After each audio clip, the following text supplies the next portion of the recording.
The game sector, the rearing of game, the releasing of game, and the sale of game meat is governed by many laws and legislations and regulations. In the past, there has been attempts to bring all of these things under one banner to say you are accredited that you follow all of these rules. However, today I'm going to ask, do we actually need to do this?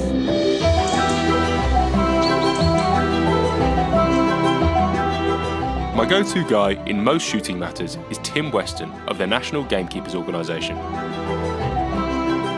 And he kindly laid down the basics of the situation. Tim, not much good usually comes from adding more bureaucracy to a process.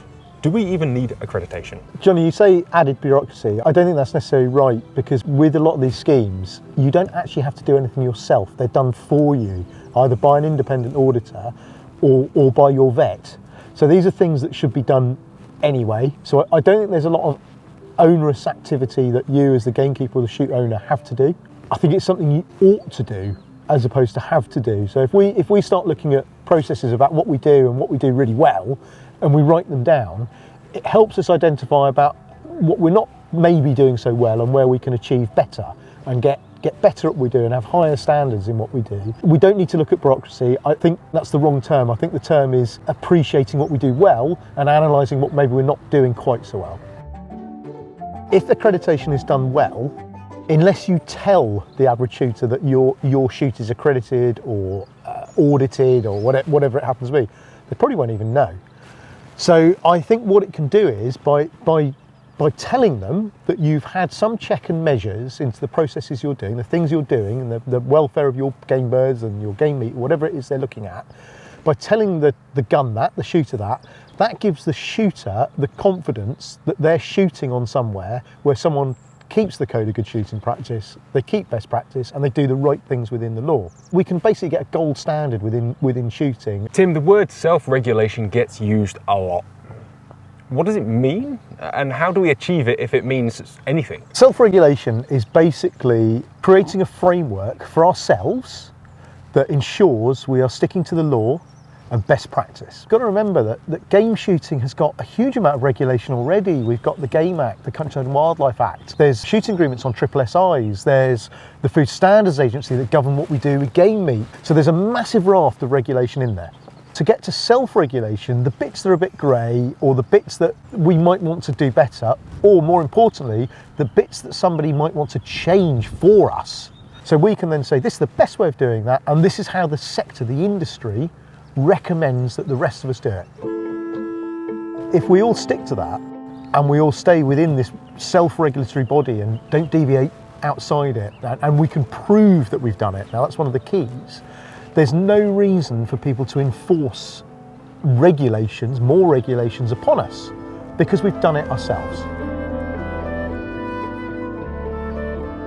So the point in self-regulation is to put ourselves in a more powerful position when the government comes knocking. To me, it makes a lot of sense to have a standardised and comparable check that shoots go through. Dr. Mark Elliott is someone who has devoted a large portion of his life to game bird health. He cleared up some of the nuances for me and what direction we should be headed in. Mark, what is the difference between accreditation and assurance? Accreditation basically can be summed up as the meeting of a set of defined standards against which your business is judged in an ongoing and evolving way, linked to training and education, which is what Trusted Game is all about. Assurance is a probably more detailed third-party auditing process, providing confidence for specific markets. One of the problems with just basing something on a simple audit is that it's a single snapshot in time. It doesn't look at your business throughout the year, whereas your veterinary surgeon has an engagement with you, is involved in all the processes of your business, right through from the laying flock through to the shoot. And as such, the process is dynamic, evolving, and you are learning continuously and adapting your processes to achieve the best outcomes.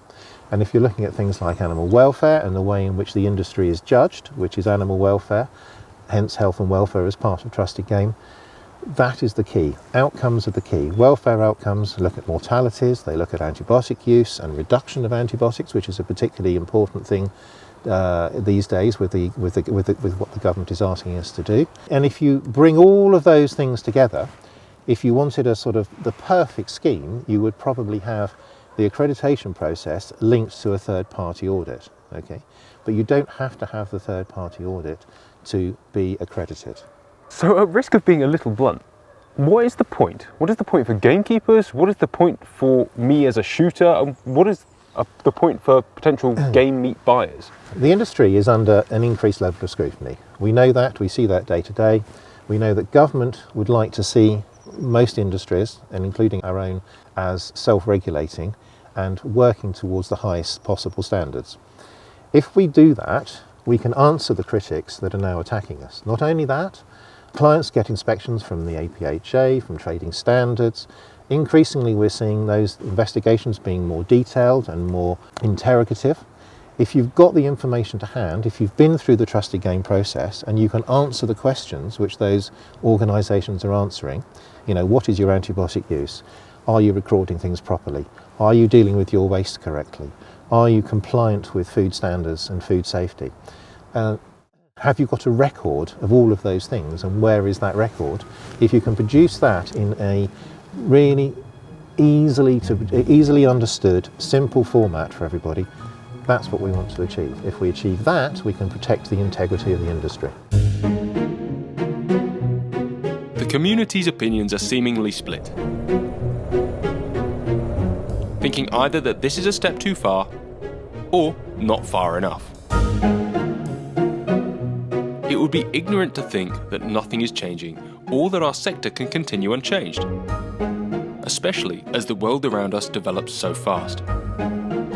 Do you think accreditation should be linked to conservation benefit that shoots give, or just for welfare? I think that's a really good question, Johnny, and I think it's one that needs to be looked at. But to start off with, I think we need to look at the health and welfare. We already know that gamekeepers are the largest group of active conservationists in the UK. I mean, that's fact. So that work they're doing is for everyone to see. You know, British countryside doesn't look like this by accident. We have made an amazing environment for all sorts of wild species. The game birds, ultimately that's what we're there to benefit. We're there to produce surplus stock for shooting. So we've got to make sure that those game birds are looked after, and if those game birds are fit, healthy, and the welfare of them from the start to the finish is good, the conservation aspect of it has to be right, because else they wouldn't be there in the first place. So by making the habitat correct, you'll have the birds. So I think the habitat does come into the welfare, but it's a very difficult thing to audit. So I think we need to look at it in steps.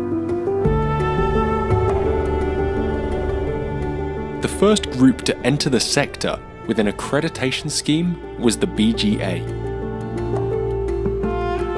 which is headed up by Liam Stokes.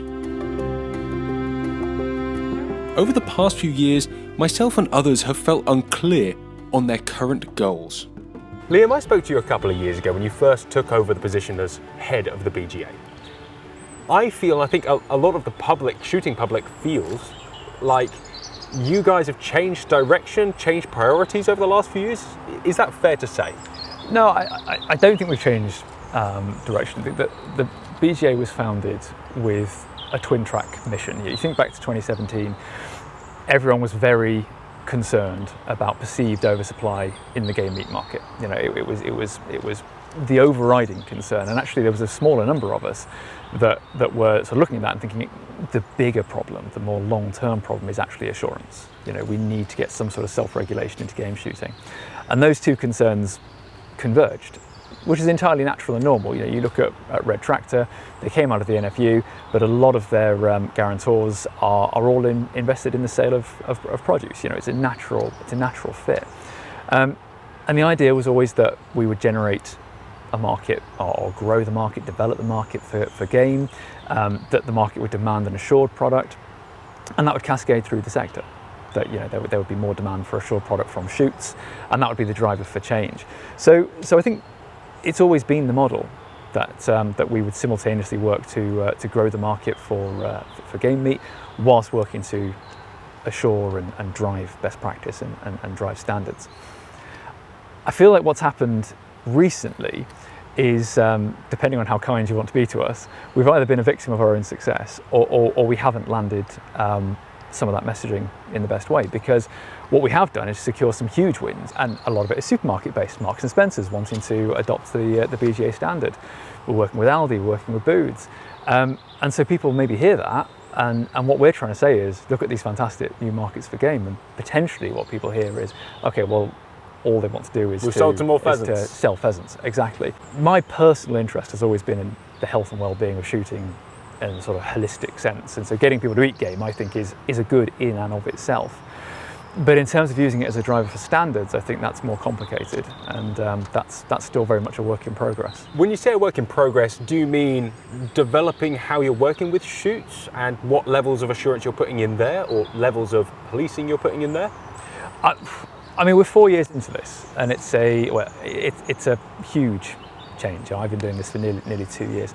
I think it's all a work in progress, and none of it's finished. And mistakes have been made, and mistakes will be continued to be made as we try and move towards an assured sector, a thriving game meat market. There's various bits of this that still need to be improved. I think the link between a growing market for assured game and that leading to a growing number of shoots opting into assurance, that's the bit that we really need to work on, and there's various things in there that we need in order to move that forward. I think most people's issue with the BGA lies with, it used to feel like it was more for the little man, the everyday shooter and the smaller shooter, and it now feels like it's just supporting the hyper commercials. Is that fair to say? The issue is larger operations have got more capacity to undertake the sorts of things that assurance asks for. So there's a shoot owner who berated me the other day for the fact that when he tried to sign up, a 64-page document arrives of like, this is what you've got to do. Well, if you've got a team of staff, that's a lot less intimidating. And that is, it's an unfortunate sort of unintended consequence of having a very rigorous standard.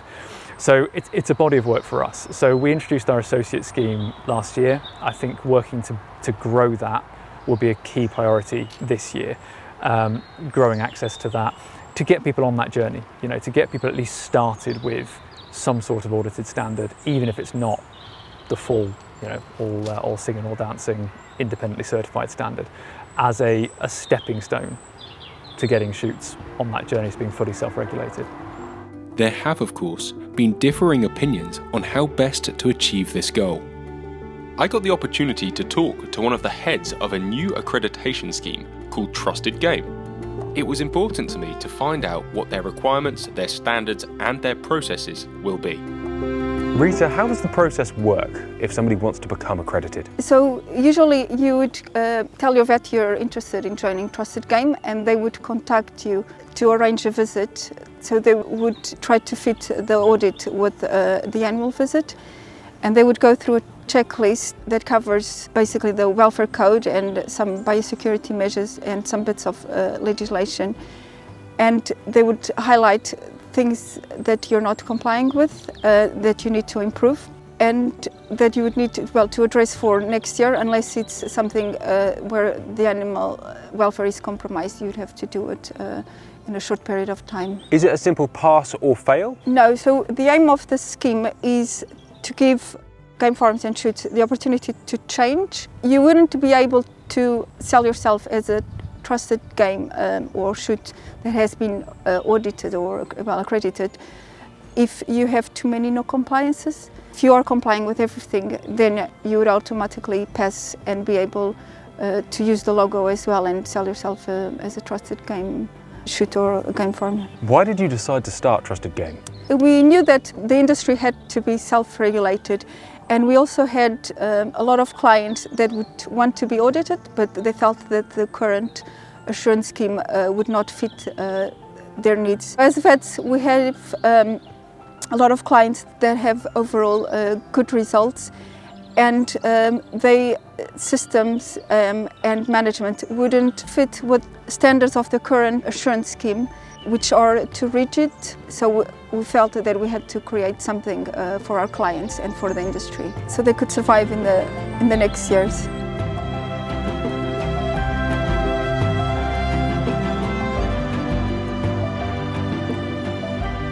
Trusted Game isn't the first assurance or accreditation scheme attempt in the game shooting sector. What are the pitfalls that it's going to face potentially, and is it time to just make this sort of thing law? I think that's very much a two-part question, Johnny. So pitfalls that it's going to face. One is resistance. Nobody likes doing something that they don't have to do. So does that mean we need to make it law? Well, I think one of the purposes of assurance, accreditation, self-regulation within the sector is so we can go to regulators, if asked, which I'm not saying we are going to be asked, but we might be one day, and saying, what do you do as a sector, as a shooting body, what do you do to make sure everyone's achieving the best standards within the law? So if we've got several schemes available to us that a large majority of shoots are signed up to and are doing properly and well, we can genuinely say, we're doing this. Here we are, Mr. Government. This is what we're doing. They will then hopefully just tick it off and go, great, thanks for looking after yourselves. That would be the best case scenario. So, but to achieve that, you need to get the shoots on board, you need to get the keepers on board, the game dealers on board, and whoever's involved in the accreditation assurance, whatever it may be, needs to buy into it and be part of it. There's a lot of concern that says all this is going to do is get in the way of good gamekeepers. Any scheme that is there to promote best practice within the code of shooter practice and within the law shouldn't get in the way of good gamekeepers. It should raise shoots that are not to the same standard as the best standard to be at the best standard. So it's not going to get in the way of people who are doing it really well already. It's going to help them to help other people learn how to improve what they're doing to be where they need to be, or where they should be, or where they aspirationally want to be. So I don't think it's going to get in the way. I think it's going to be anything but. It's going to be any scheme like this, any accreditation, any assurance scheme, done in the right way, targeted at the right people, at the right time and at the right level, will raise standards. It can't do anything else. When the BGA launched, it was a new concept to us all. The sector has come a long way since those early days, but we are not yet where we need to be. From my perspective, it's important to know what the future looks like for these assurance and accreditation bodies. Where is this going? Trusted game is rapidly gaining momentum and support in the gamekeeping world. The majority of veterinary practices involved in providing services to gamekeeping and game rearing have already expressed their wish to join up with the project. This will really bring the industry into line with other farming sectors in having an accreditation scheme which is linked to training and education, which allows everybody to progress. For some people this may be teaching them to suck eggs, if you like, but I think everybody can gain something from the process. For other people it's going to be particularly useful and informative and educational, and everybody has to have the chance to improve. If you have a system in place that is rigid and prescriptive, okay, that unless you achieve X, Y and Z today you can't be part of, okay, that's not what we wanted to achieve. We wanted Trusted Game to be something that everybody can engage in, from the smallest shoot releasing maybe a couple of hundred birds to the largest shoot releasing quite a lot. And through that engagement and through education, we can only evolve in a positive direction. Do you think all shoots actually need assurance or accreditation in any capacity? I think everybody needs to be involved in self-regulation that covers the environment, that covers animal welfare. Does that mean they need a full, UCAS accredited, independently certified auditor turning up to poke around every element of what they do? Possibly not. I think these things are scalable, and that's why we started the associate scheme, because we recognise these things are scalable.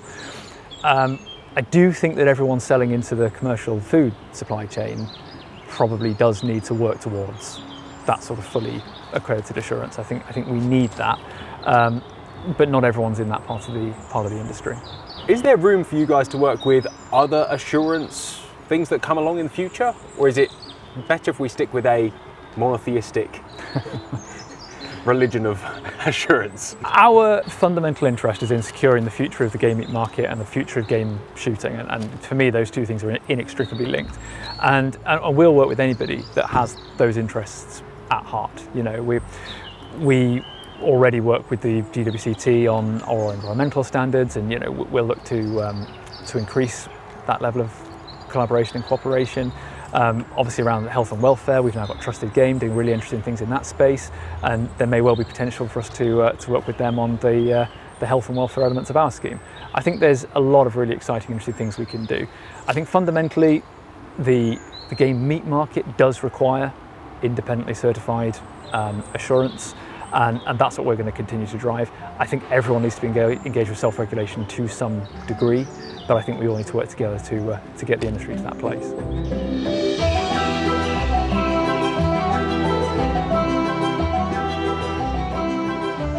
The future of gamekeeping, countryside management, and game shooting is bright. Change is coming, and if we drive that change, it's more likely that we're going to be in favour of it. For better or worse, paperwork and certification are more important now than ever before. And the longer we ignore that, the more irrelevant in the modern world our sector becomes. Whether it's the BGA or Trusted Game or an amalgamation of the two, or anyone else who comes onto the scene, it is important that we as a community support those that deserve it. Thank you very much for watching. We are eager to hear your thoughts.